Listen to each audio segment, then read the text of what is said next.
Tsaka dalawang flavor. Sarap niya.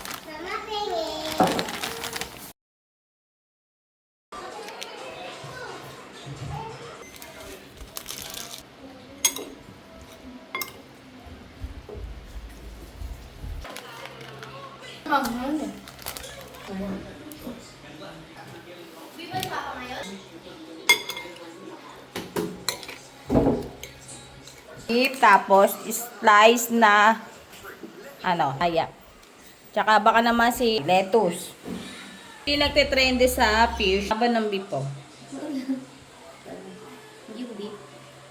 Lagyan natin yung ating maglalagay lang din tayo ng slice na cheese. Nakami kasi pang rolling eh.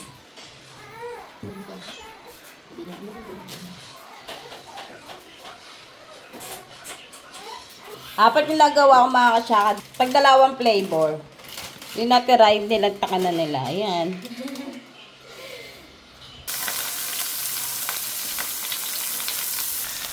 Laki ng spatula ko.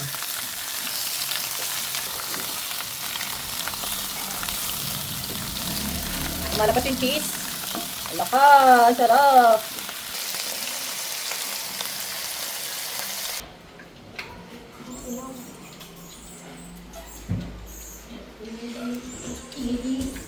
Lagyan natin na ang mayo. Lagyan natin ng mayo. Seaweed. Sarap, lolo ko. Dahil mga katsaka, meron akong ginawang cheese kagahapon. Ginawa namin palaman. May shoota kayo, lalagay ko na rin siya rito. Ooh, overload. Overload. Overload talaga yan. Daming cheese. Huwag ko na. Mga milig sa cheese. Sarap!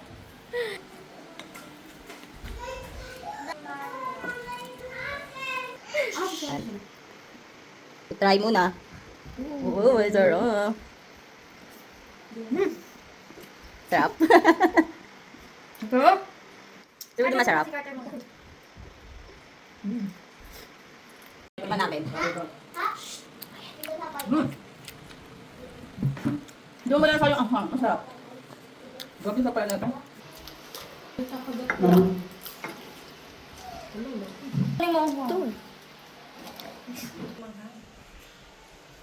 Ay! Sarap ba? Hindi ka makasalita.